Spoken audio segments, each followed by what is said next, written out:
Dorothy McPhee est en danger de mort. Une de ses artères peut se rompre à tout moment. L'opération normale consiste à ouvrir l'abdomen, une longue incision verticale. La petite Leslie a une malformation grave de la colonne vertébrale. La patiente est témoin de Jéhovah. Or, les pertes de sang sont inévitables dans une opération aussi lourde.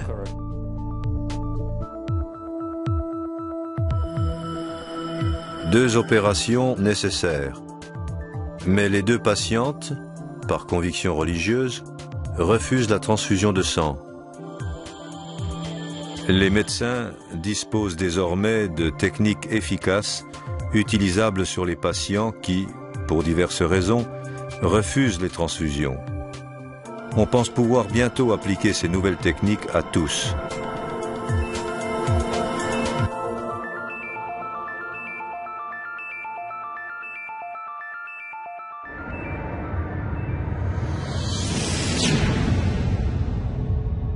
À l'aube du XXIe siècle, la société humaine se diversifie de plus en plus. Il y a partout un brassage de langues, de coutumes, de cultures et de croyances religieuses.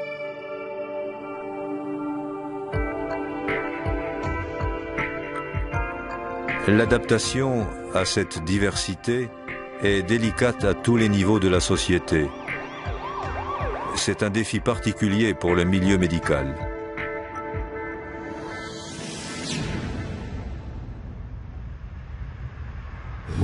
Nous vivons dans une société pluraliste. Le médecin a son propre système de valeurs. Mais il se trouve face à des patients qui ont aussi leurs valeurs et des positions personnelles sur certaines questions. Il y a quantité de cultures ayant chacune ses particularités que nous, professionnels de la santé, devons comprendre. À mon avis, le médecin n'a pas seulement le devoir de sauver la vie. Son premier et plus grand devoir est de respecter le patient. Dans le passé, la profession médicale a eu parfois du mal à tenir compte des besoins d'un certain groupe religieux, les témoins de Jéhovah. En effet, les témoins de Jéhovah refusent les transfusions sanguines. C'était la décision la plus facile, parce qu'en aucun cas, je n'accepterai de sang. J'ai entendu transfusion sanguine et aussitôt j'ai dit non, non. Je ne pourrais plus me regarder en face si je reniais mes croyances et mon Dieu.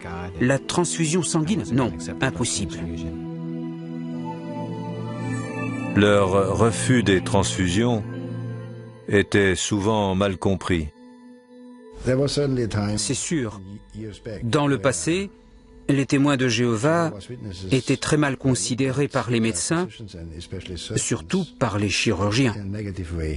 Avant ma première rencontre avec un témoin de Jéhovah, j'avais dans l'idée que ces gens étaient des fanatiques religieux.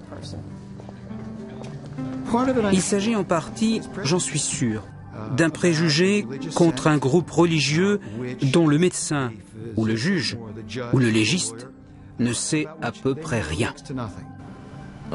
Maintenant, tout le monde, ou presque, est informé des risques de maladies transmissibles par le sang et les transfusions. Mais, à dire vrai, la raison majeure pour laquelle les témoins de Jéhovah refusent le sang est que la Bible le tient pour très précieux. La déclaration est d'ailleurs très claire, pas besoin d'une analyse théologique pour la comprendre ou l'expliquer. L'Écriture dit tout net qu'il faut s'abstenir du sang. Du point de vue d'un non-croyant, ça semble un acte aberrant. Pour certains, ça va à l'encontre de la médecine. C'est mettre le patient en danger. Certains d'entre nous, dont moi, avaient l'impression que les témoins refusaient le meilleur traitement, qu'ils étaient contre les soins médicaux. Il était évident que je voulais qu'elle vive. Si je l'avais amenée à l'hôpital, c'était pour qu'elle guérisse. Je ne voulais absolument pas mourir. Je suppose que ça ne fait envie à personne. Ils ne cherchent pas à nous convaincre de les aider à se suicider. Ils veulent vivre, ils veulent des soins de qualité. Nous pouvons faire notre travail avec eux. J'ai compris qu'ils souhaitent les soins les meilleurs, à la seule exception du sang. Je pense qu'il faut tâcher de dissiper l'idée que les témoins de Jéhovah sont en quelque sorte des originaux. Et les autres religions, leurs doctrines ne font pas toutes l'unanimité, mais la question n'est pas là. Il s'agit d'un précepte religieux, pas d'un entêtement absurde. C'est une croyance religieuse. Or, j'estime devoir la respecter au même titre que celle d'autres religions.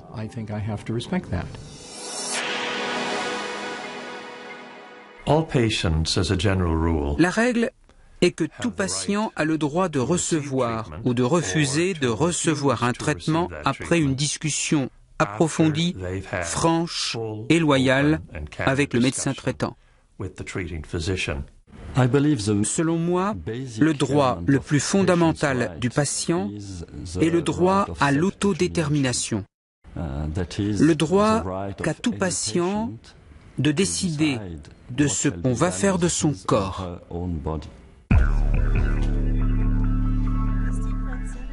En dépit des droits du patient, certains trouvent absurde que l'on refuse un traitement qu'ils estiment salvateur. On a tort d'assimiler le refus d'un traitement à du suicide, qui est le choix délibéré de se supprimer. Se pose toujours la question légitime de savoir si le patient est sain d'esprit, mais le seul refus du sang n'est pas en soi une indication. Je ne pense pas que le refus d'un traitement soit irresponsable ou absurde. Si quelqu'un préfère ne pas prendre tel cachet ou tel liquide ou telle soluté, c'est son choix. Des patients refusent l'assistance respiratoire parce qu'ils ne veulent pas de canule. Tous les jours, des patients atteints de tumeurs malignes, d'un cancer, refusent tel ou tel traitement, chimiothérapie, ablation chirurgicale. Les patients qui refusent des traitements, ça n'a rien d'inhabituel pour moi, je ne prends pas ça pour une insulte personnelle. Ces données sont souvent occultées par des faits divers signalant des décès consécutifs au refus de la transfusion. Dire que quelqu'un est mort faute de transfusion, c'est superficiel et captieux. C'est schématiser à l'extrême un événement tragique. Il arrive rarement, voire jamais, qu'un patient meure parce qu'il a refusé une transfusion. On meurt à cause d'une maladie, d'un traumatisme ou des complications d'une opération. Vous savez, j'ai soigné plus de 200 témoins de Jéhovah. Je n'ai jamais perdu un patient pour n'avoir pas pu lui administrer du sang. Alors, pourquoi la transfusion reste-t-elle le traitement standard pour les pertes sanguines importantes? À mon avis, les médecins ont été bercés de l'idée qu'avec le sang, on donne la vie et que le sang est intrinsèquement bon pour vous. Le refus du sang dérange et préoccupe beaucoup de médecins parce qu'ils craignent de ne pas pouvoir soigner correctement leurs patients s'ils ne transfusent pas. Pour bien comprendre cette réaction des médecins, il est utile d'en savoir davantage sur le sang et la raison d'être des transfusions.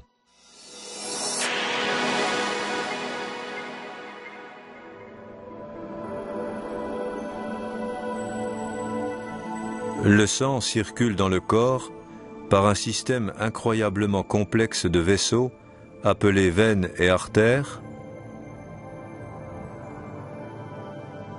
Les artères acheminent le sang oxygéné depuis le cœur jusqu'à des vaisseaux minuscules appelés capillaires, qui eux-mêmes apportent au corps entier les globules rouges riches en oxygène. Au niveau cellulaire, les nutriments et l'oxygène sont échangés contre le gaz carbonique et les autres déchets. Puis les veines ramènent le sang désoxygéné jusqu'au cœur. Le cœur propulse ce sang vers les poumons, où s'opère l'échange gaz carbonique-oxygène, et le cycle recommence. Ce cycle est absolument essentiel à la vie. Faute de sang pour leur apporter l'oxygène, les cellules meurent, le corps meurt. Quand quelqu'un perd beaucoup de sang, les médecins doivent respecter deux priorités. Le plus urgent est l'arrêt du saignement. Rien ne compte davantage que l'arrêt du saignement. Deuxièmement, il faut rétablir le volume sanguin. Qu'arrive-t-il quand quelqu'un perd un trop grand volume de sang? Le cerveau ou d'autres organes ne sont plus irrigués, le patient risque de mourir. Il faut rétablir le volume, la circulation, l'oxygénation. Un moyen de corriger la diminution de volume est de perfuser un autre liquide. On peut se servir de plusieurs sortes de produits et pas forcément de sang.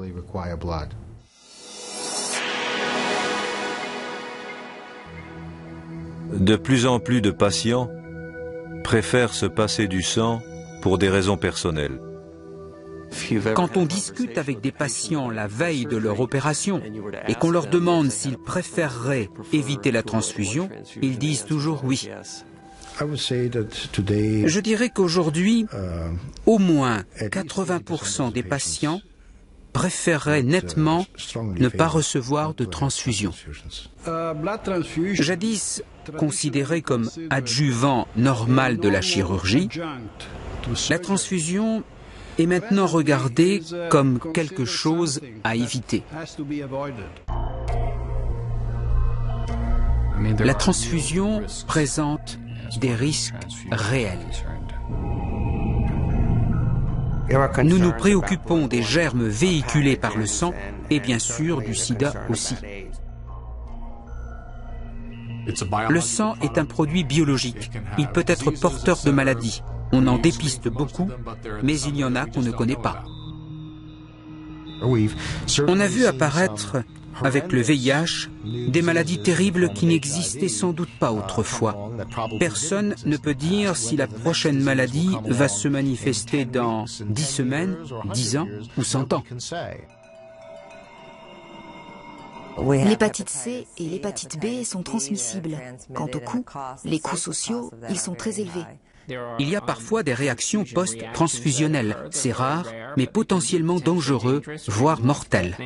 On se trompe de sang et c'est la catastrophe. Ces erreurs de manipulation ont tué et elles tuent encore.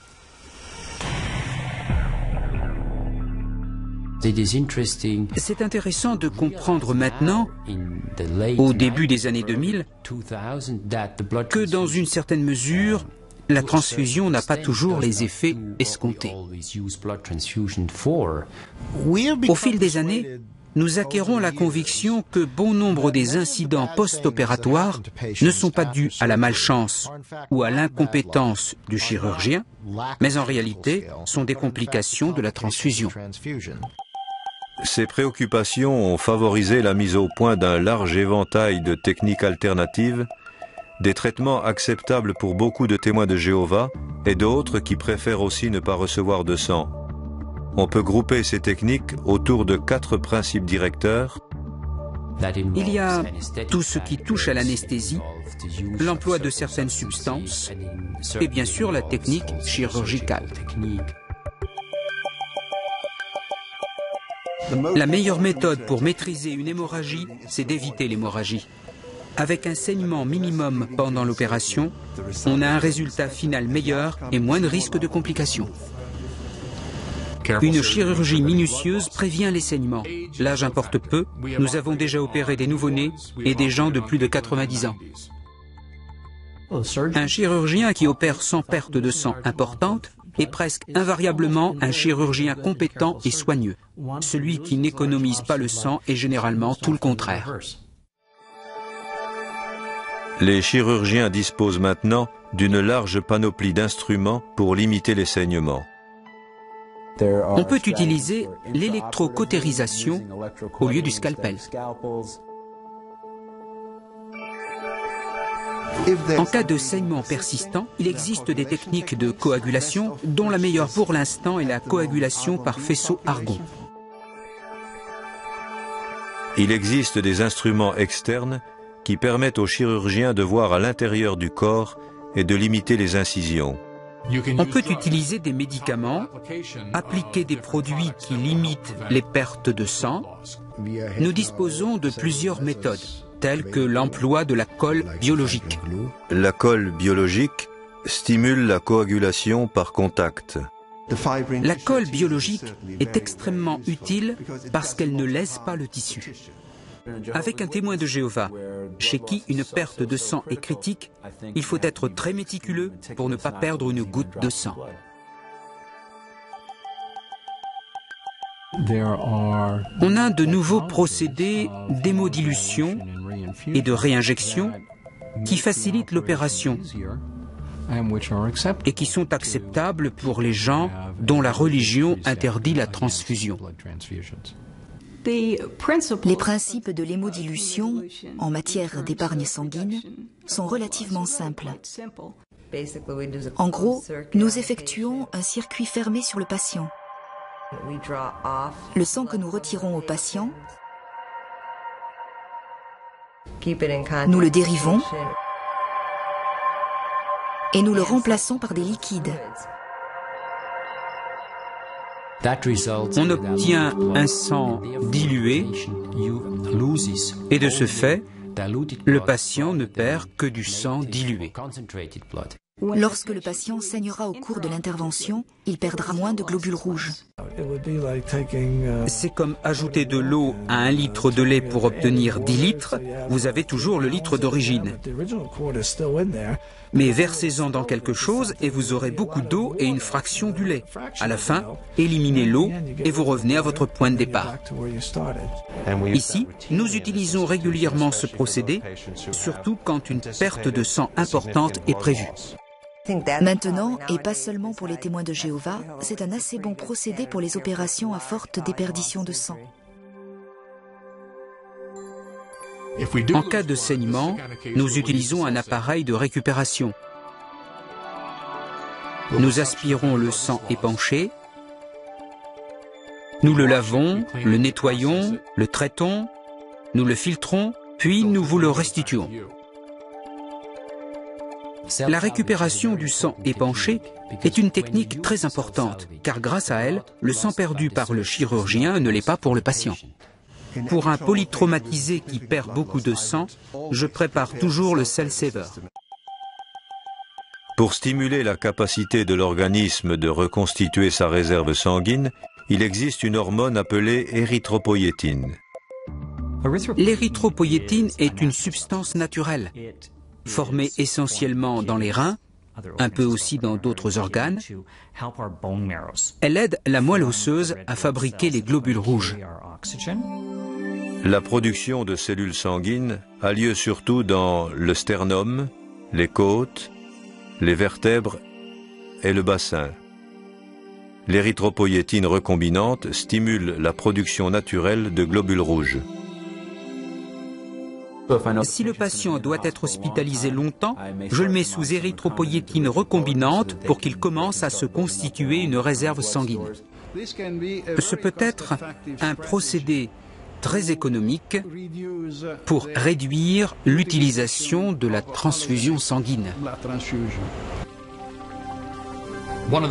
L'un des aspects les plus réjouissants, c'est que la majorité des techniques alternatives dont nous parlons sont à la portée des médecins et des hôpitaux du monde entier. On a maintenant, dans presque toutes les branches de la chirurgie et de la médecine, des moyens d'intervenir sans recourir au sang. Le risque zéro n'existe pas plus pour les alternatives à la transfusion que pour toute autre thérapie. Le patient, surtout témoin de Jéhovah, voudra s'informer des bénéfices et des risques liés à tout traitement spécifique. Il faut se renseigner. Ces techniques alternatives aident-elles vraiment les médecins à soigner les patients qui ne veulent pas de transfusion?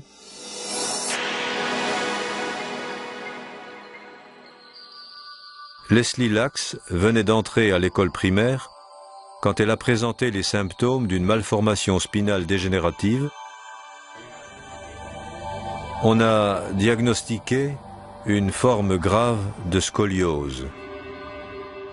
La scoliose est une déviation de la colonne vertébrale que nous devons corriger dans la limite de la flexibilité de la colonne. Le port d'un corset n'ayant rien donné, les médecins ont recommandé une intervention chirurgicale lourde. À l'aide essentiellement de crochets en acier et de barres métalliques fixées le long du dos, nous étirons la colonne et en rectifions l'alignement. Les parents Lacks souhaitaient une opération sans transfusion. Ils ont fait appel à une équipe expérimentée dans ce type d'opération. Avant l'intervention, les médecins de Leslie ont enrichi son sang à l'aide de fer et d'érythropoïétine recombinante. Il était essentiel de perdre le minimum de sang pendant l'opération. Deux techniques nous ont permis d'y arriver. Nous appelons la première cell saver et la deuxième hémodilution. La sécurité réside dans le fait que le sang est celui du patient et qu'il reste en circulation continue, ce qui n'ouvre pas la porte à la contamination ou aux maladies transmissibles par le sang. L'opération a réussi sans aucune transfusion. Quelques jours après, Leslie se tenait debout et marchait. Elle est si heureuse de pouvoir se tenir debout. Elle dit tout le temps « Maman, je suis presque aussi grande que toi maintenant ». Leslie va devoir porter un corset pendant quelque temps, mais les médecins affirment qu'elle aura une vie normale. Je veux faire du patin, du skate, pourquoi pas du snowboard, des trucs comme ça.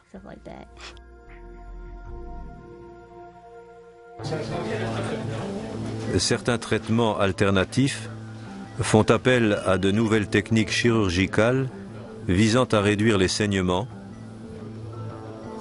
Dorothy McPhee, 75 ans, souffrait d'un anévrisme de l'aorte abdominale, un problème très grave qui d'ordinaire exige une chirurgie lourde. L'opération normale consiste à ouvrir l'abdomen, une longue incision verticale depuis le bas du thorax jusqu'au pubis, puisqu'il faut travailler autour et en arrière de tout le système intestinal. L'hospitalisation dure au mieux 4 ou 5 jours, mais en moyenne 1 semaine ou plus, bien sûr, sans complications post-opératoires. Dorothy étant témoin de Jéhovah, ces médecins ont employé une technique chirurgicale qui limite le saignement. Ce que nous avons fait s'appelle chirurgie aortique endovasculaire. Précisément endovasculaire parce que nous travaillons dans l'artère. Par cette artère, nous guidons jusqu'à l'anévrisme nos cathéters, nos fils, tous nos instruments. Nous pouvons alors voir l'anévrisme grâce à la fluoroscopie au rayon X. Les chirurgiens ont introduit une sorte de filet appelé stent, grâce à quoi ils ont pu réparer l'aorte sans pratiquer une grande incision qui aurait beaucoup saigné. Une petite incision dans l'aine, toutes les manipulations faites par là, des suites opératoires quasi indolores et sans complications, retour chez soi en général dans les 24 heures, tout le monde y gagne. Je me sens bien. Je ne l'aurais pas cru, mais c'est vrai. 2 jours après l'opération, Dorothy est rentrée chez elle. Elle a très bien récupéré.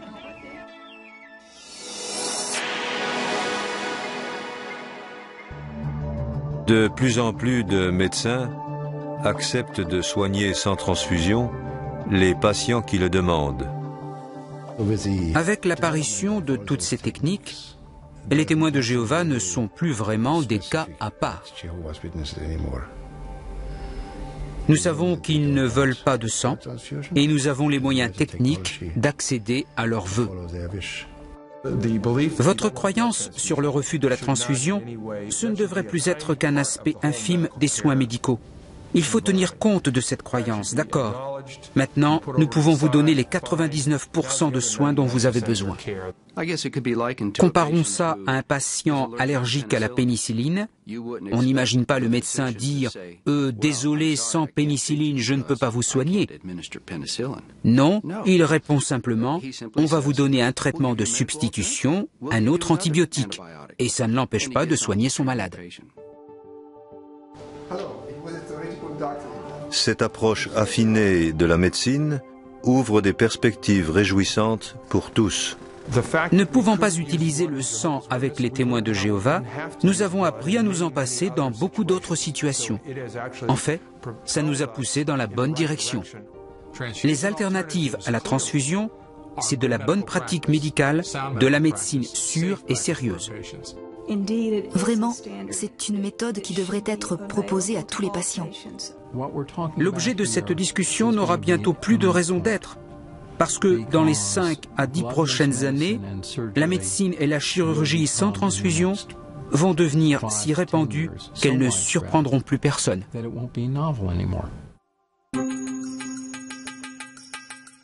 Par leur position, les témoins de Jéhovah ont eu l'honneur d'aider les médecins à découvrir de meilleurs moyens de soigner leurs malades sans les exposer au risque de la transfusion. Mon constat personnel, c'est qu'ils ont révolutionné la profession médicale au point que souvent, le fin du fin en la matière consiste désormais à soigner sans transfuser.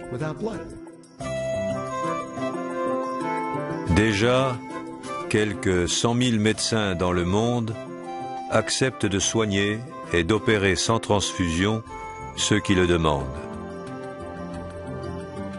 Beaucoup de spécialistes pensent que dans un avenir proche, la médecine et la chirurgie sans transfusion deviendront la norme.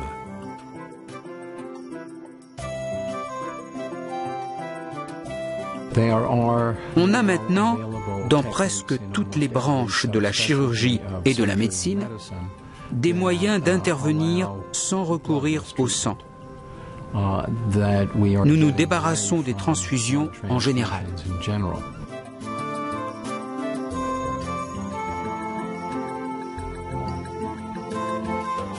En général, un chirurgien du cœur, il lui faut du sang, pas moi. Je suis très fier quand mon patient sort de la salle d'opération sans avoir été transfusé.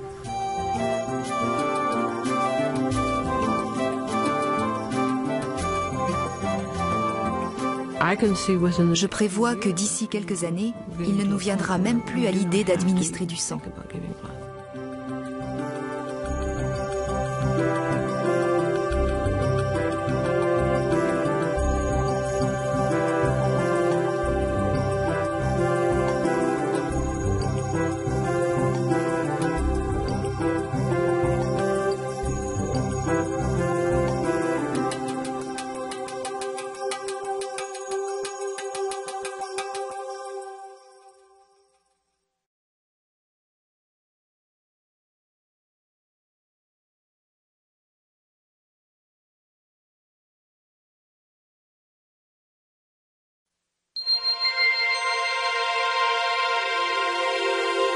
En ce 21e siècle, de plus en plus de contraintes pèsent sur les systèmes de santé.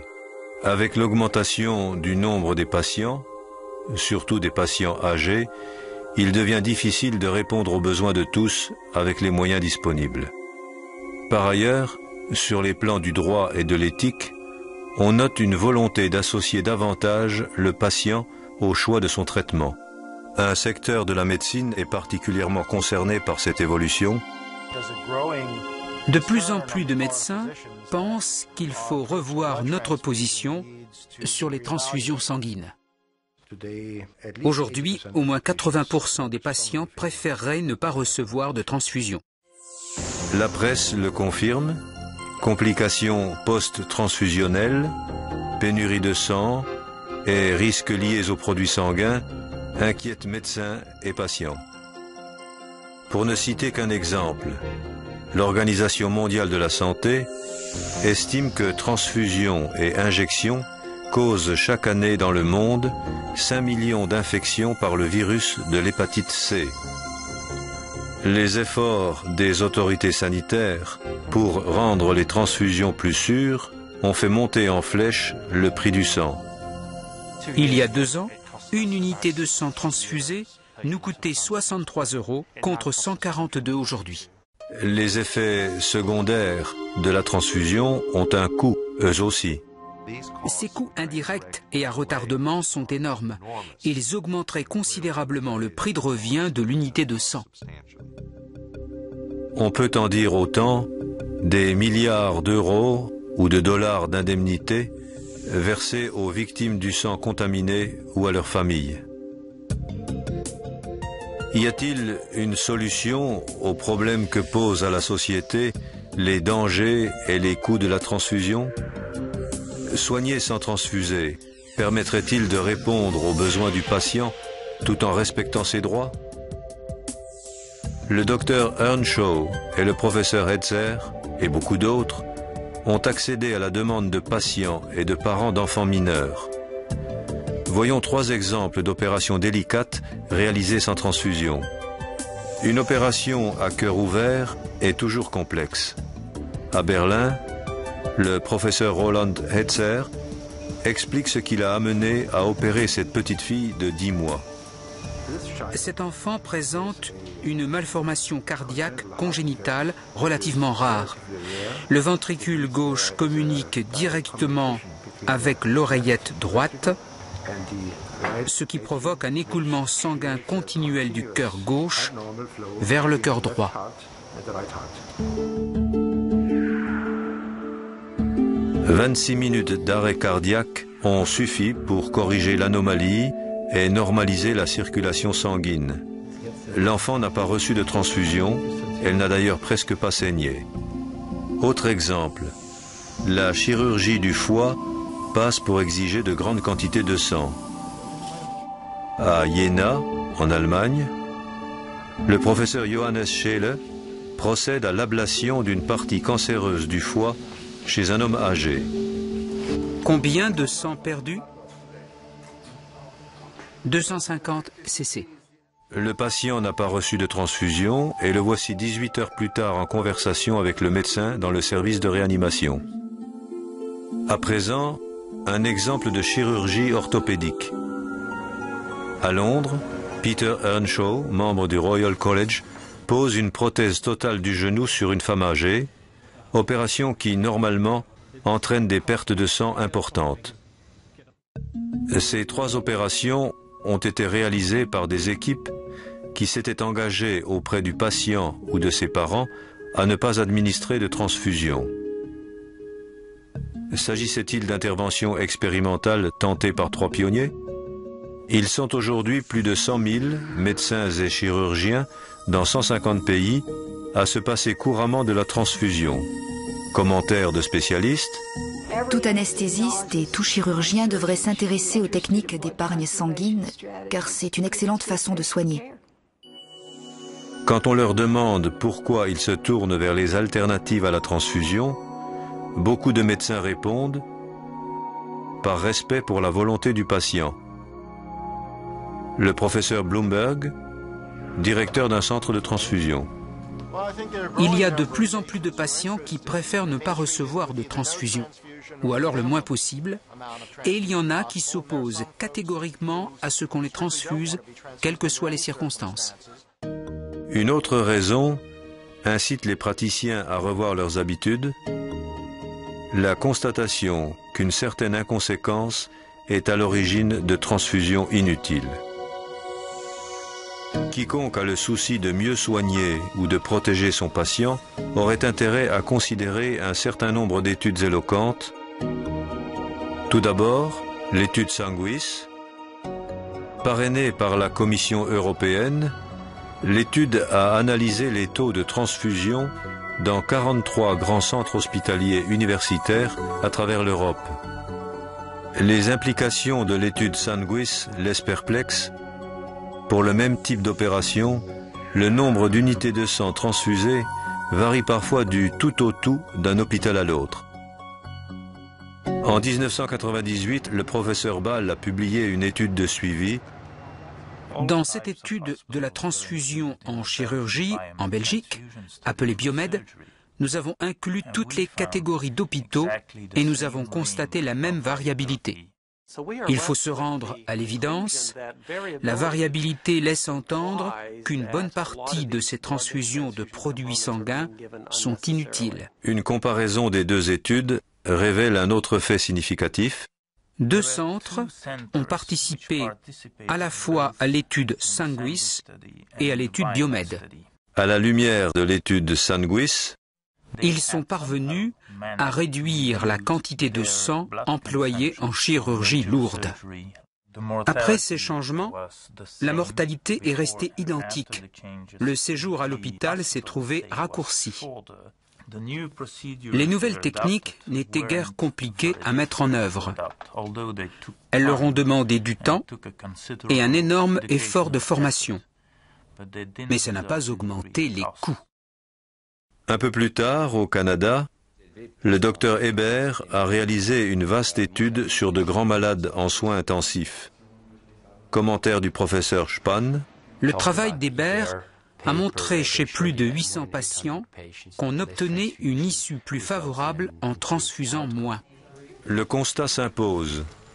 Une transfusion inutile, c'est un travail inutile doublé d'une dépense inutile. Attente des patients, excès de transfusion. Beaucoup de médecins voient également dans les alternatives à la transfusion un moyen d'éviter les risques transfusionnels.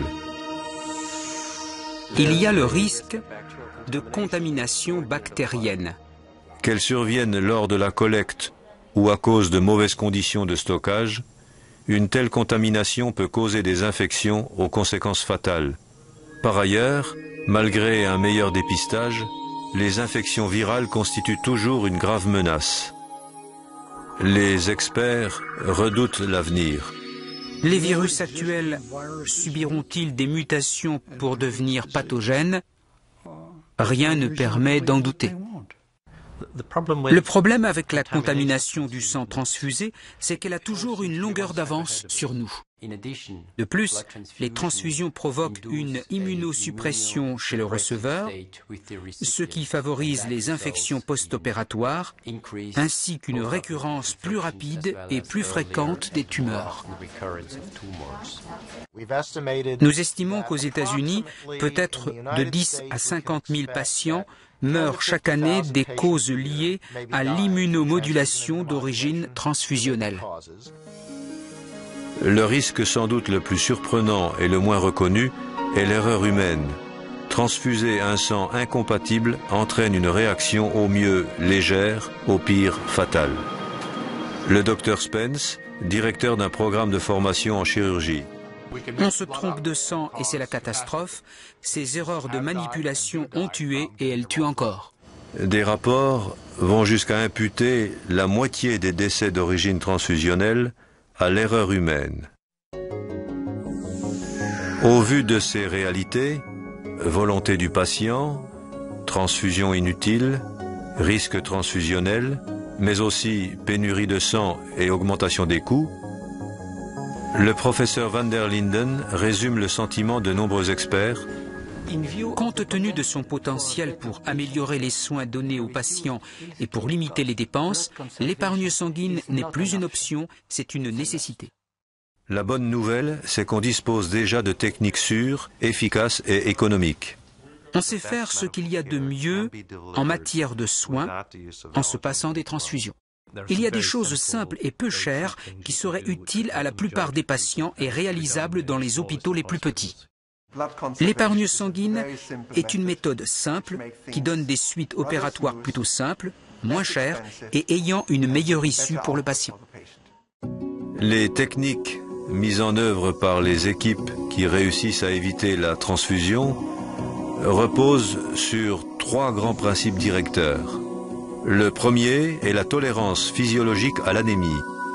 Circulant dans les artères, les globules rouges alimentent tout le corps en oxygène. Le patient anémique manque de globules rouges par rapport à sa masse sanguine. En cas de perte sanguine importante lors d'une opération ou à la suite d'un accident, l'organisme est capable de tolérer une très forte anémie. Le professeur Moore, pionnier reconnu de la traumatologie, des études ont montré que l'être humain est physiologiquement capable de tolérer des taux d'hémoglobine bien plus bas que ce que l'on pensait. Le corps médical prend peu à peu conscience que les patients ont les ressources pour tolérer des anémies importantes. L'anémie n'est cependant tolérable par l'organisme que si le remplissage vasculaire est assuré. Nous savons que cette anémie peut être compensée par un remplissage, car c'est le volume qui compte alors pour maintenir la tension artérielle. Disposant de restaurateurs de volume peu onéreux, de plus en plus de médecins abandonnent la règle arbitraire, proposée en 1942, qui fixait à 10 de concentration d'hémoglobine le seuil transfusionnel, c'est-à-dire la limite à partir de laquelle la transfusion s'imposait. Le docteur Earnshaw explique comment il a mis en route une stratégie d'épargne sanguine. J'ai réduit de moitié notre taux de transfusion en abaissant notre seuil transfusionnel de 10 à 8 et en réfléchissant plus avant de transfuser. C'était très facile, ça n'a rien coûté. Le fait d'accepter ce premier principe suffirait à éviter des millions de transfusions et à économiser des milliards d'euros ou de dollars par an. Le deuxième grand principe en matière d'épargne sanguine consiste à stimuler la production de globules rouges chez le patient. C'est indispensable avant d'opérer un anémique et cela peut activer le rétablissement en cas de perte sanguine importante. Le professeur d'obstétrique Albert Hoch, auteur de travaux sur le sujet. Un apport complémentaire en fer suffit pour rééquilibrer la numération globulaire dans une large mesure et à relativement peu de frais. Dans certains cas, on utilise de l'érythropoïétine, ou EPO, produite par Génie Génétique. Le professeur Mercuriali, directeur d'un centre de transfusion, l'administration d'érythropoïétine a un effet stimulant qui accélère la production de globules rouges. Le troisième principe directeur consiste à minimiser les pertes sanguines. La meilleure méthode pour maîtriser une hémorragie, c'est d'éviter l'hémorragie. La chirurgie méticuleuse est un moyen pratique et peu onéreux. Divers instruments la rendent possible. L'électrocautérisation, par exemple, permet d'inciser puis de cautériser les vaisseaux immédiatement. Il existe aussi des substances qui limitent le saignement. Certaines sont appliquées localement. Ici, on utilise une compresse imprégnée de colle biologique pour empêcher le sang de suinter d'un foie sectionné. Le professeur Baron relève l'intérêt économique de ces moyens. La diminution tant du saignement péropératoire que de la quantité de produits sanguins utilisés compense le coût de l'agent. Un autre moyen efficace de minimiser les pertes en cas de saignement important consiste à récupérer le sang du patient. On sait aujourd'hui récupérer jusqu'à la moitié du sang épanché. Cette technique a également l'avantage de respecter la position éthique de beaucoup de ceux qui refusent catégoriquement les transfusions. Bien des témoins de Jéhovah, par exemple, acceptent la récupération sanguine. Il existe même de telles machines pour les bébés. La récupération du sang épanché est une technique très importante, car grâce à elle, le sang perdu par le chirurgien ne l'est pas pour le patient. Il existe bien d'autres techniques. Toutes, en évitant des millions de transfusions, contribuent à limiter les risques et à réduire le coût pour la société. Pour illustrer l'efficacité que permet d'atteindre une association judicieuse de ces techniques, considérons le cas de Luana, 4 ans, née avec une grave malformation cardiaque. Une série d'opérations délicates attendait l'équipe du professeur Marcelletti, chef d'un service de chirurgie cardiaque à Modène, en Italie. Réalisée sans transfusion, à la demande des parents, la première opération a été un succès. Pour la deuxième intervention, on a de nouveau associé personnel compétent et matériel adéquat. Un cell saver a été utilisé, chirurgie méticuleuse, électrocautérisation. L'opération a duré 2 heures et Luana n'a perdu que 100 millilitres de sang. Et ses parents étaient très heureux et l'équipe médicale ravie du résultat. Nous avons réalisé l'opération sans transfusion, ce que nous essayons de faire avec tous les enfants qui passent ici. Je pense que tous ces petits ont le droit de ne pas être transfusés et de ne pas courir le risque d'une transfusion. Le docteur Rosengart confirme l'efficacité de la chirurgie cardiaque sans transfusion. Notre étude de 50 patients témoins de Jéhovah et de 100 autres patients montre un séjour plus court et des coûts moins élevés avec l'épargne sanguine. De nombreux praticiens estiment qu'il y a des cas où le sang est absolument nécessaire. Qu'en pensent ceux qui utilisent couramment les techniques alternatives à la transfusion en médecine d'urgence? Tout d'abord, l'avis de l'anesthésiste. Arrêter l'hémorragie, que ce soit par des moyens médicaux ou chirurgicaux, tel est le premier principe. Il faut agir vite et se rappeler que certaines techniques sont utilisables même en traumatologie. À présent, le point de vue du chirurgien. Pour un polytraumatisé qui perd beaucoup de sang, je prépare toujours le cell saver. Le professeur Cohn, chef du service de traumatologie et de réanimation d'un des plus grands centres de traumatologie des États-Unis, nous parle de patients qui refusent les transfusions. Sur les plus de 3000 témoins de Jéhovah qui passent ici chaque année, 250 à 275 subissent des opérations lourdes. Ce que nous constatons, c'est que les séjours ne sont pas plus longs, ni la mortalité plus élevée. Je dirais même que c'est plutôt le contraire. L'expérience fait dire à de nombreux médecins que soigner sans transfuser est globalement avantageux. Le plus beau avec les alternatives à la transfusion, c'est que ce qui marche le mieux est généralement le moins coûteux. Le sang coûte cher, les nouvelles techniques nous ont permis de réduire de 70% nos dépenses de transfusion pour les transplantations du foie, soit des centaines de milliers de livres par an. C'est largement supérieur au coût des produits, des traitements et des moyens mécaniques que nous employons pour limiter les pertes sanguines. C'est plus une question d'engagement que de moyens techniques. On peut obtenir des résultats identiques sans utiliser de machines particulièrement coûteuses. L'intérêt de soigner sans transfuser n'est pas seulement d'ordre financier et médical, il est aussi d'ordre moral. Ne pas transfuser, c'est respecter le libre arbitre du patient en matière de traitement. L'un des principes de base d'une médecine de qualité, c'est de se soucier de la volonté du patient.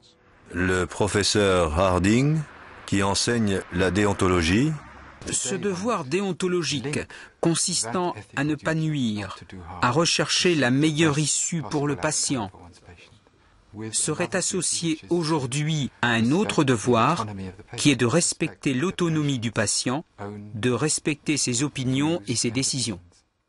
Ce que Sheila McLean, professeur de droit et d'éthique en médecine, résume ainsi: Sur les plans juridiques et déontologiques, les médecins ont l'obligation quasi absolue de respecter le choix du patient.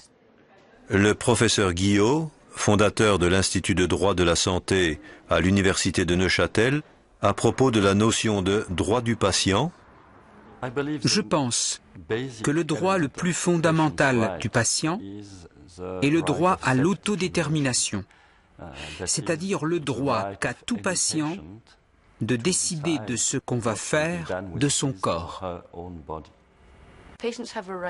Les patients ont le droit d'être informés de l'existence d'autres traitements, mais plus encore des risques et des bénéfices associés à chacun de ces traitements. Le professeur Weishauer, au sujet de l'évolution des droits du patient, autrefois, le médecin décidait du traitement et en assumait la pleine responsabilité. Avec le temps, la relation médecin-patient a évolué vers un partenariat où chacun a autant de droits que l'autre. Le respect des droits du patient va dans le sens de la Déclaration universelle des droits de l'homme. Ces questions ont d'ailleurs pris une telle importance qu'en 1997, le Conseil de l'Europe a élaboré la Convention sur les droits de l'homme et la biomédecine. L'article 5 stipule « Une intervention ne peut être effectuée qu'après que la personne concernée y a donné son consentement libre et éclairé. » La doctrine du choix éclairé dit que le patient a le droit d'accepter ou de refuser tout acte médical, par exemple une transfusion sanguine. Abordant un sujet sensible, l'article 6 déclare « L'avis du mineur est pris en considération comme un facteur de plus en plus déterminant en fonction de son âge et de son degré de maturité. » Il est incontestable que des mineurs, au sens juridique, ont le droit, et très souvent sont capables, s'ils sont adolescents, de prendre des décisions concernant leur traitement et leur santé. Comment patients et parents exercent-ils leur libre arbitre dans la pratique ? Le médecin, qui ne pense pas être en mesure de donner satisfaction à un patient qui désire être soigné sans transfusion, devrait essayer de diriger ce patient soit vers un confrère ou encore vers un établissement qui maîtrise les alternatives à la transfusion. Mais qu'en est-il dans les situations d'urgence quand le patient est incapable d'exprimer sa volonté ? Le droit de formuler des choix thérapeutiques à l'avance est désormais reconnu. Cela se fait sous la forme d'un document écrit par lequel le patient montre qu'après avoir considéré certaines situations, il a pris une décision claire concernant un choix thérapeutique. En situation d'urgence, on devrait systématiquement regarder si le patient n'a pas d'instruction prévisionnelle ou de procuration dans son portefeuille. Le respect des droits du patient a un autre avantage. L'expérience prouve qu'un patient qui se sent impliqué dans son traitement se rétablit généralement plus vite. Témoin le cas de cette femme opérée à l'hôpital St. Richard de Chichester, dans le sud de l'Angleterre. Madame Wintington avait une arthrite de la hanche qui exigeait la pose d'une prothèse totale de hanche. Comme elle est témoin de Jéhovah, elle ne voulait pas de transfusion sanguine. Je crois très sincèrement que la parole de Dieu interdit de prendre du sang. Et ce que dit la parole de Dieu est la vérité. Monsieur Patel n'a vu aucune objection à ne pas utiliser de sang. Le médecin a le devoir d'écouter les demandes de ses patients, d'écouter ce qu'ils ont à dire, puis de leur proposer un choix éclairé entre plusieurs possibilités. Au cours d'une conversation franche, le médecin a abordé la question de la récupération du sang épanché. Il m'a donné des explications et quand j'ai compris à quoi servait la machine, j'ai dit que j'étais d'accord. Les relations entre les patients et le personnel médical sont excellentes. Nous sommes très ouverts et nous sommes tous disposés à apprendre. Qu'a produit cet esprit de coopération ? Les techniques employées pendant l'opération de Madame Whittington ont été une hémostase méticuleuse, la récupération du sang épanché à l'aide d'un cell saver et la pose d'une prothèse cimentée. Elle me dit qu'elle est ravie du résultat de l'opération car elle ne souffre plus. L'accroissement et le vieillissement de la population mondiale vont de plus en plus compliquer la tâche des systèmes de santé, ce qui est déjà le cas en de nombreux endroits. Dans ce contexte, l'épargne sanguine est une voie prometteuse. Un programme d'épargne sanguine bien adapté, c'est d'une part un coût total diminué pour le patient et d'autre part des économies pour la société. S'il est vrai qu'aucune intervention médicale n'est dénuée de risques, soigner sans transfuser répond aux besoins du patient tout en respectant ses droits. Je prévois que dans l'avenir, les patients ne seront pas loin d'espérer que n'importe quelle opération soit pratiquée sans transfusion. En laissant le patient choisir lui-même son traitement, non seulement on respecte mieux son autonomie, mais on favorise la médecine de qualité. Les divers procédés qui permettent de diminuer le besoin de transfuser sont aujourd'hui parfaitement définis, éprouvés, absolument sûrs. N'importe quel établissement dans le monde peut mettre cela en œuvre. L'épargne sanguine, c'est de la médecine sûre, efficace et génératrice de progrès. C'est ce qu'il y a de mieux pour les patients et c'est ce qui devrait être la norme en médecine.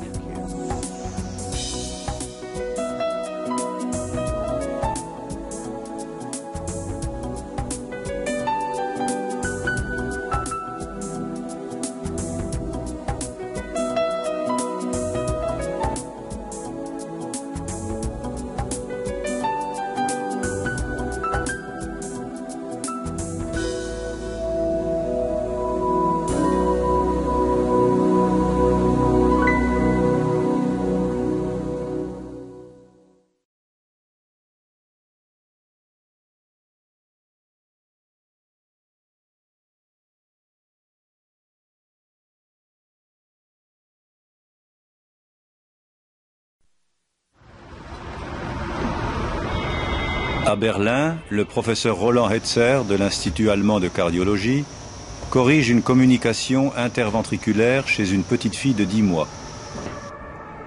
À la clinique universitaire Friedrich Schiller d'Iéna, en Allemagne, le professeur Johannes Scheele effectue une résection hépatique. À Londres, Peter Earnshaw, membre du Royal College qui exerce aux hôpitaux Guy et Saint-Thomas, met en place une prothèse du genou. Ces interventions lourdes répondent de surcroît à une exigence supplémentaire. Chaque équipe s'est engagée à opérer sans transfusion allogénique. Aujourd'hui, dans quelques 150 pays, plus de 100 000 médecins se sont engagés à soigner sans transfusion parce qu'ils considèrent que les stratégies alternatives à la transfusion sont simples, sûres et efficaces.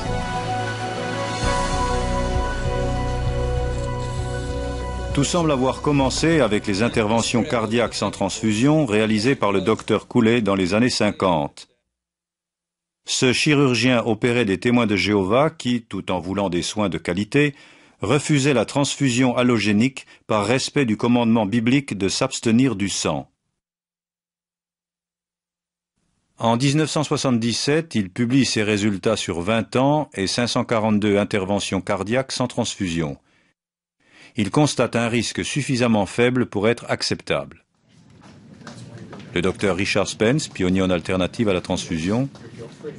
Ce que nous avons appris grâce aux patients témoins de Jéhovah dans les débuts de la chirurgie et de la médecine sans transfusion s'appliquait manifestement à tous nos autres patients. La spécialité qu'est devenue l'épargne sanguine se traduit par la mise en œuvre programmée de moyens multiples pour ne pas avoir à transfuser au patient le sang d'un autre.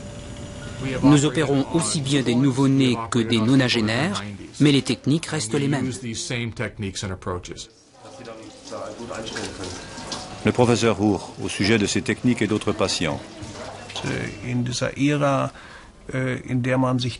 À l'époque où les risques transfusionnels n'étaient pas aussi bien caractérisés qu'ils le sont aujourd'hui, 15% des femmes de ce groupe à risque étaient transfusées.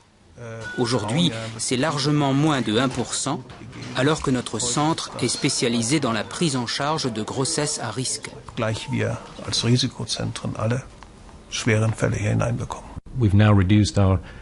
Nous avons diminué notre taux de transfusion dans la prothèse du genou, de sorte qu'il est maintenant entre 5 et 8%. L'idéal serait de l'amener à 0. Pourquoi cet effort? Le professeur Hetzer. Aujourd'hui, au moins 80% des patients préféreraient nettement ne pas recevoir de transfusion. Or, pour des raisons juridiques et éthiques, on s'efforce de plus en plus de respecter la volonté du patient. Des experts voient également dans les risques transfusionnels une raison d'éviter la transfusion allogénique. Qu'elle soit allogénique ou autologue, toute unité de sang de banque peut faire l'objet d'une erreur d'administration et d'incompatibilité ABO, entraînant une réaction hémolytique mortelle. Au nombre des effets indésirables de la transfusion, il y a la transmission non seulement des virus pathogènes bien connus, comme le VIH ou l'hépatite B ou C, mais aussi de nouveaux virus, répandus dans la population de donneurs. Les infections parasitaires sont également de plus en plus transmises par voie transfusionnelle. L'incidence sur la santé publique de l'immunomodulation due à la transfusion est très difficile à évaluer. Nous estimons qu'aux États-Unis, peut-être de 10 à 50 000 patients meurent chaque année des causes liées à l'immunomodulation d'origine transfusionnelle. Les virus actuels subiront-ils des mutations pour devenir pathogènes? Rien ne permet d'en douter. Beaucoup sont conscients de ces risques et de leurs coûts, mais ils estiment ne pas avoir d'autre choix. Pourtant, même les effets bénéfiques de la transfusion allogénique sont remis en question à la lumière d'une étude originale. Cette étude a comparé, chez de grands malades en soins intensifs, un protocole transfusionnel dit libéral et un protocole limitatif. Les résultats sont surprenants, surtout en ce qui concerne les taux de mortalité. Le travail d'Hébert a montré chez plus de 800 patients qu'on obtenait une issue plus favorable en transfusant moins. Deux études antérieures confirment la nécessité de revoir les protocoles transfusionnels. Examinons d'abord l'étude Sangis, publiée en 1994. Parrainée par la Commission européenne, l'étude a analysé les taux de transfusion dans des établissements importants à travers l'Europe. On a étudié de façon prospective la pratique transfusionnelle dans 43 centres hospitaliers universitaires pour 6 interventions courantes et standardisées. L'étude a révélé que pour une intervention donnée, le pourcentage des patients transfusés variait du tout au tout selon l'établissement. De 0 à 96% pour un pontage coronarien, de 0 à 100% pour une prothèse de la hanche. Ce qu'il faut retenir de l'étude, c'est la variabilité dans la pratique transfusionnelle d'un établissement à un autre pour exactement la même intervention chirurgicale. En 1998 a été publiée une étude de suivi. Dans cette étude de la transfusion en chirurgie en Belgique, appelée Biomed, nous avons inclus toutes les catégories d'hôpitaux et nous avons constaté la même variabilité. Il faut se rendre à l'évidence, la variabilité laisse entendre qu'une bonne partie de ces transfusions de produits sanguins sont inutiles. Il y a néanmoins un point positif concernant 2 centres qui ont participé aux 2 études. À la suite de l'étude Sangis, ils ont modifié leur protocole. Ils sont parvenus à diviser par 5 au moins la quantité de sang employée en chirurgie lourde, comme la colectomie en chirurgie carcinologique. Le séjour des patients à l'hôpital étant plus court, rien n'indique une augmentation de la mortalité ou de la morbidité. À la lumière des connaissances acquises ces dernières années, le professeur Philippe van der Linden résume l'avis de nombreux experts. Compte tenu de son potentiel pour améliorer les soins donnés aux patients et pour limiter les dépenses, l'épargne sanguine n'est plus une option, c'est une nécessité. Mais sur quoi repose une stratégie alternative à la transfusion? Les experts soulignent l'importance d'un travail d'équipe. Il faut vraiment que ce soit un effort conjugué, un travail d'équipe. Et la stratégie doit être élaborée en fonction de l'état du patient et aussi de l'intervention à réaliser. Certaines techniques conviennent à certaines interventions et à certains chirurgiens, mais pas à d'autres. Les techniques mises en œuvre par les équipes qui réussissent à éviter la transfusion reposent sur 3 grands principes directeurs. Si le patient a une quantité insuffisante de globules rouges pour supporter l'intervention, c'est au stade de la planification préopératoire qu'on doit le découvrir. Cette insuffisance est déterminée par l'hématocrite, par la masse sanguine calculée du patient, par les pertes sanguines habituellement associées à l'intervention, mais aussi par le seuil transfusionnel considéré comme raisonnable ou tolérable chez le patient en question.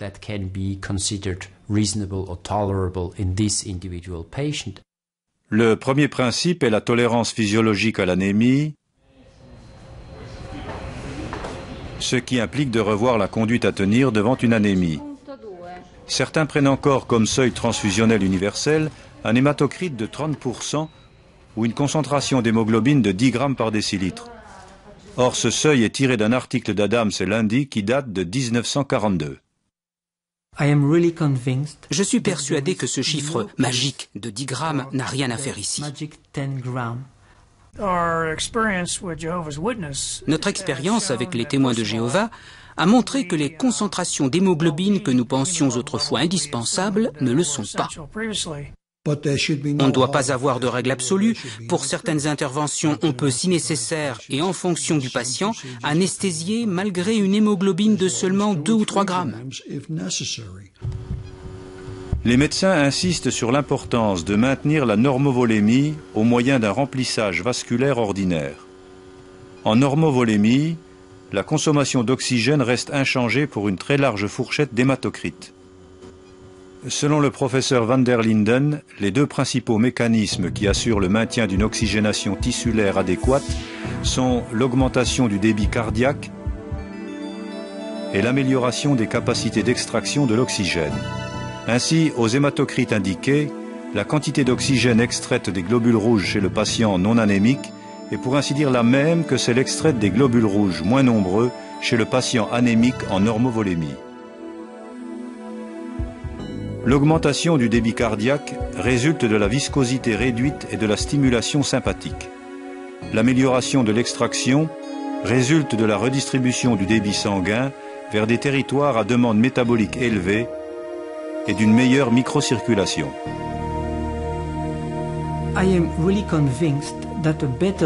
Je suis convaincu qu'une meilleure connaissance des mécanismes qui assurent une oxygénation tissulaire adéquate pendant une anémie aiguë normovolémique permettrait de réduire le risque pour le patient d'être transfusé. Quels sont les résultats de ce principe? J'ai réduit de moitié notre taux de transfusion en abaissant notre seuil transfusionnel de 10 à 8 et en réfléchissant plus avant de transfuser. C'était très facile, ça n'a rien coûté.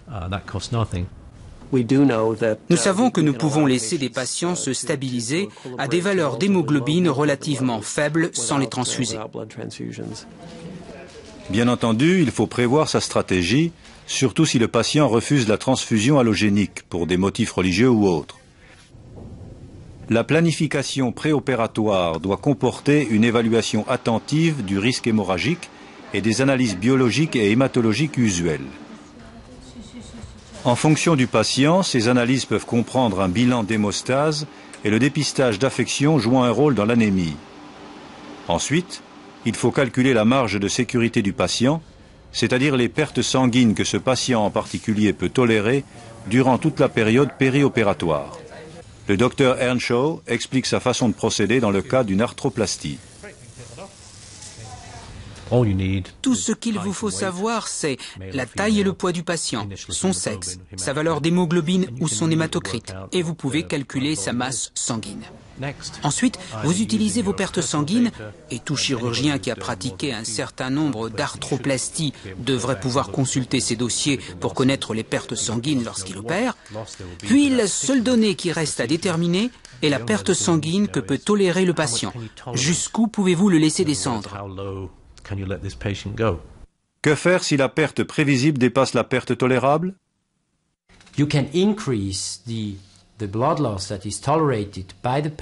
Vous pouvez augmenter la valeur des pertes sanguines que peut tolérer votre patient simplement en abaissant le seuil transfusionnel ou en élevant son hématocrite initial, ce qui lui permettra d'arriver au bloc opératoire avec une plus grande masse globulaire.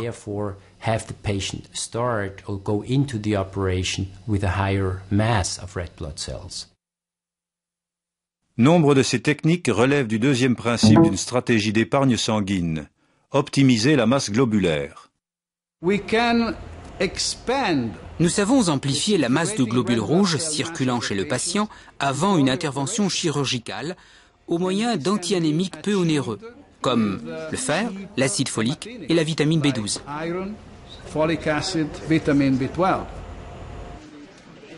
Dans certains cas, l'érythropoïétine ou EPO, associée à un traitement martial, peut corriger une anémie ou augmenter l'hématocrite jusqu'à une valeur comprise entre 45 et 50%.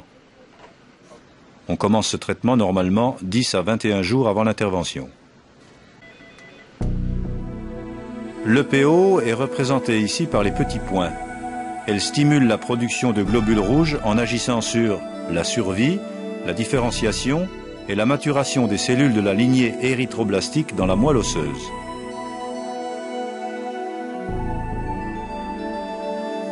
À la fin de ce stade, l'érythroblaste perd son noyau pour devenir érythrocyte et passe dans la circulation sanguine.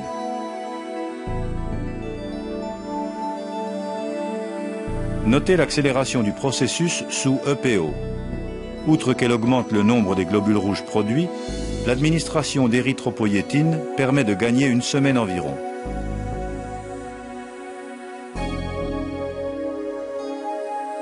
Ici, d'après une étude, on voit l'augmentation plus importante de l'hématocrite grâce à un traitement par EPO. En utilisant l'érythropoïétine, nous pouvons augmenter l'hémoglobine dans la circulation de 1 g par décilitre et par semaine de traitement. Le traitement par érythropoïétine recombinante est une technique dont l'efficacité a été démontrée en épargne sanguine, surtout en chirurgie orthopédique chez le patient anémique, c'est-à-dire le patient ayant au départ une hémoglobine inférieure à 13 grammes ou un hématocrite inférieur à 39%. Nous utilisons l'érythropoïétine dans des cas précis. Par exemple, mais pas uniquement, chez les enfants de témoins de Jéhovah, à qui nous commençons 4 à 6 semaines avant l'intervention à l'administrer 2 fois par semaine à raison de 400 unités par kilo.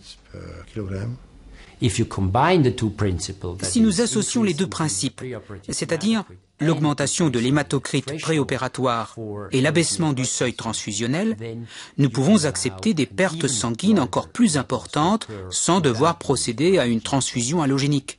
Du reste, ces pertes sanguines peuvent à leur tour être réduites grâce à certaines techniques chirurgicales ou anesthésiques. Effectivement, même des interventions aussi lourdes que les interventions rachidiennes ou les réinterventions cardiaques sont désormais réalisées régulièrement avec une marge de sécurité encore accrue grâce à l'application du troisième principe. Réduire l'hémorragie ou récupérer le sang épanché. Voilà qui nous amène à plusieurs techniques péropératoires. Le positionnement du patient permet de diminuer le saignement opératoire. La pression veineuse locale varie en fonction de la position par rapport au cœur. Une pression plus faible diminue le saignement. Positionner le patient correctement fait une grande différence en chirurgie orthopédique, surtout rachidienne. La compression de l'abdomen et donc des veines paravertébrales augmente les pertes sanguines. En évitant de comprimer l'abdomen, on diminue les pertes sanguines. Un autre moyen de réduire la pression veineuse locale consiste à pratiquer une anesthésie régionale plutôt que générale, comme ici pour une césarienne.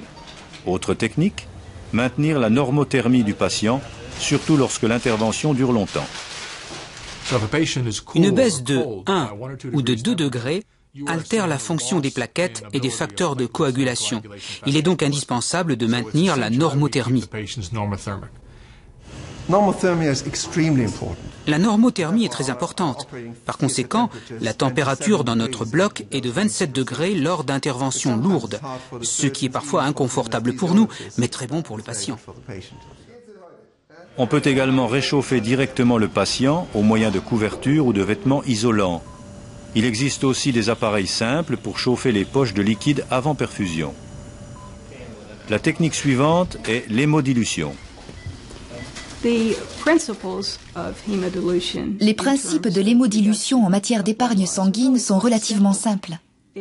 Si l'on prélève du sang immédiatement avant ou après l'induction de l'anesthésie et qu'on le remplace par des liquides non sanguins, lorsque le patient saignera au cours de l'intervention, il perdra moins de globules rouges.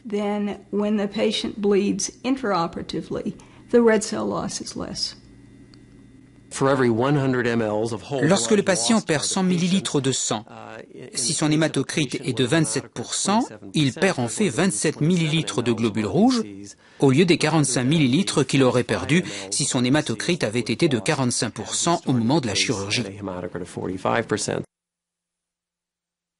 À noter que bon nombre de patients témoins de Jéhovah acceptent ce procédé. L'hémodilution offre certainement un bon rapport coût-efficacité. Mais surtout, elle est bénéfique, car comme le montrent les études, elle améliore la rhéologie sanguine. Autre technique d'épargne sanguine possible, l'hypotension induite ou l'abaissement contrôlé de la tension artérielle moyenne, le plus souvent par un agent qui diminue la résistance vasculaire systémique. Cela permet d'éviter jusqu'à 50% des pertes sanguines. Toutefois, la prudence s'impose lorsqu'on associe hypotension induite et hémodilution, car l'hypotension peut gêner la redistribution normale du débit sanguin. Autre facteur clé de l'épargne sanguine, une hémostase chirurgicale méticuleuse. On doit inciser délicatement la peau, puis cautériser tous les vaisseaux. La technique chirurgicale de base pour maîtriser l'hémorragie est la ligature des vaisseaux, tous les vaisseaux, jusqu'à 1 mm de diamètre. Si le saignement persiste, on recourt à la cautérisation, dont la coagulation par faisceau-argon. Nous l'utilisons dans la transplantation hépatique. Il y a aussi des agents hémostatiques. Il existe 2 sortes d'agents. D'abord, les produits à action générale qu'on administre par voie intraveineuse, comme l'acide tranexamique et la protinine, et ensuite les produits à action locale, comme les cols, que le chirurgien peut employer pour limiter l'hémorragie dans le champ opératoire. Voici une compresse imprégnée de colle biologique appliquée sur une tranche de section hépatique. Elle contient un produit sanguin, la fibrine, entre autres accepté par bon nombre de témoins de Jéhovah. Dernière technique péropératoire, la récupération des globules rouges. Si l'hémorragie devient abondante, on aspire le sang épanché en se servant d'un appareil de récupération, souvent gardé prêt à l'emploi au bloc. Le sang recueilli passe dans l'appareil pour être filtré, ce qui enlève les débris tissulaires et autres. Certains appareils effectuent ensuite un lavage des globules rouges. Un tel appareil permet de récupérer jusqu'à 50% du sang épanché qui autrement serait perdu. Bon nombre de patients témoins de Jéhovah acceptent également cette technique. La récupération du sang épanché est une technique très importante, car grâce à elle, le sang perdu par le chirurgien ne l'est pas pour le patient. On a recours à la récupération lorsqu'on prévoit des pertes sanguines de l'ordre de 1 litre ou plus chez le patient adulte. La récupération périopératoire est très utile en épargne sanguine, parce qu'elle est très facile à mettre en œuvre dans la majorité des interventions cardiovasculaires, orthopédique, gynécologique et autres. Ainsi donc, on peut l'employer largement en chirurgie. Certains appareils peuvent être utilisés chez le petit enfant, ce qui élargit les possibilités, et des dispositifs de récupération simples sont souvent précieux en post-opératoire. Dans la prothèse du genou, où la chirurgie réalisée sous garrot est presque exsangue, nous récupérons le sang épanché immédiatement après en post-opératoire. C'est simple, utile et peu cher. Ce que le patient perd, nous le filtrons et le lui remettons. Nous le faisons depuis 4 ans et nous sommes très satisfaits des résultats. Un autre moyen important de réduire les pertes sanguines est le recours à des microméthodes d'analyse biologique. Les micro-prélèvements sont particulièrement nécessaires dans les soins pré- et post-opératoires aux adultes anémiques et aux nouveau-nés. Le professeur Michael Obladen parle des soins aux prématurés. Il est utile d'enseigner aux médecins la quantité exacte de sang nécessaire et à ne pas en prélever plus. Autrefois, il était courant de prélever un demi-millilitre supplémentaire dans le doute. Aujourd'hui, nous ne parlons plus en termes de millilitres, mais de microlitres. Tous les prélèvements sont consignés sur la feuille de soins du bébé pour que l'ensemble du personnel soignant connaisse la quantité cumulée des prélèvements. Le professeur Ernest Moore au sujet des adultes. Si vous additionnez tous les prélèvements faits dans une semaine en soins intensifs, vous arrivez à un volume étonnant de sang prélevé. En privilégiant les micro-prélèvements, nous pouvons donc réduire nettement les pertes sanguines dues au prélèvement. On demande souvent aux médecins qui préconisent des alternatives à la transfusion si elles peuvent être mises en œuvre en traumatologie ou en cas d'urgence. En ce qui concerne la conduite à tenir chez le patient qui a subi des traumatismes ou une hémorragie massive et imprévue, la règle est d'agir vite. Arrêter l'hémorragie, que ce soit par des moyens médicaux ou chirurgicaux, tel est le premier principe. Le deuxième consiste à savoir qu'en fonction des circonstances, on peut utiliser des techniques comme la récupération des globules rouges pour redonner au patient son propre sang. En anesthésie, les notions à assimiler sont l'acceptation d'une certaine hypotension et une légère restriction par rapport à l'administration d'énormes quantités de restaurateurs de volume, surtout tant qu'on n'a pas assuré l'hémostase chirurgicale, c'est-à-dire trouver la source de l'hémorragie et stopper celle-ci.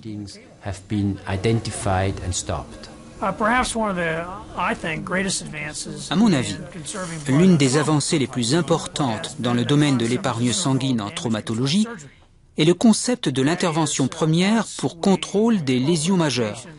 Ce qui veut dire qu'après la laparotomie ou la thoracotomie, si l'on constate un trouble de la coagulation, on s'occupe des vaisseaux importants qui saignent et on applique des compresses à la surface hémorragique avant de fermer la plaie temporairement. Cela permet d'amener le patient en salle de soins intensifs pour continuer la réanimation et corriger les causes précises des perturbations de la coagulation, comme l'hypothermie. En traumatologie, le réchauffement du patient est crucial, car l'hypothermie profonde perturbe la coagulation, ce qui augmente les pertes sanguines. Le professeur Moore évoque d'autres démarches efficaces. En soins intensifs, lors de la prise en charge de cas lourds, je pense que l'emploi de l'érythropoïétine s'impose, d'autant plus chez le polytraumatisé. Chez le patient témoin de Jéhovah, nous administrons l'érythropoïétine et le fer sans tarder, immédiatement après son entrée à l'hôpital. Il nous arrive également de faire appel à la radiologie interventionnelle par anticipation, pour examiner des viscères pleins et pour emboliser des artères qui ne saignent pas encore, mais qui risquent de le faire plus tard. Il convient d'envisager les techniques que nous venons de passer en revue dans le cadre d'une stratégie globale.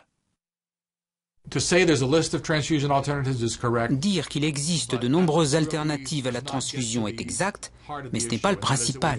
L'essentiel est de savoir associer ces techniques selon les besoins du patient.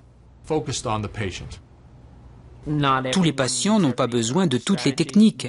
L'érythropoïétine en est un bon exemple. Le docteur Rosengart a publié 2 études sur les stratégies multimodulaires d'épargne sanguine dans les pontages coronariens sans transfusion allogénique.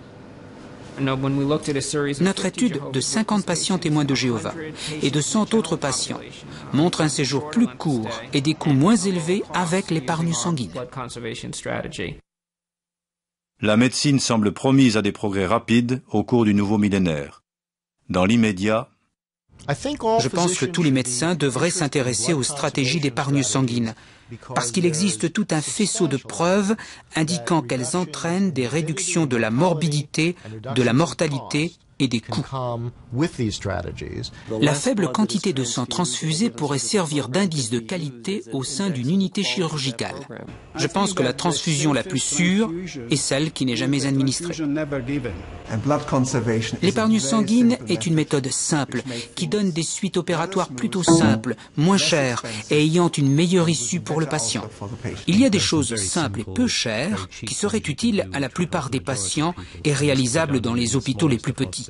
Les alternatives à la transfusion sont sûres. Je ne les réserve pas aux seuls témoins de Jéhovah. Je les utilise chez tous mes patients.